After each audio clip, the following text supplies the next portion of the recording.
জিয়া বাড়িতে এসে রাহুলকে বলে একজন ভালো ডক্টরের সাথে সে অ্যাপয়েন্টমেন্ট করেছে, রাহুলকে সেখানে দেখাবে।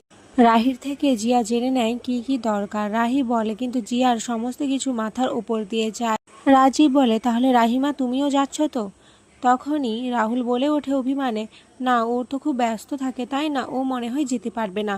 রাহিও রাগের মাথায় বলে দেয়, হ্যাঁ আমি তো খুবই ব্যস্ত বাবা, আমি যেতে পারবো না।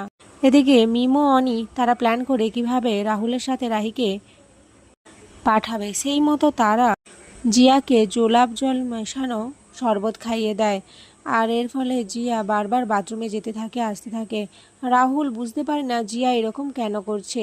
এদিকে রাহিও বুঝতে পারে না হঠাৎ জিয়ার কি হলো।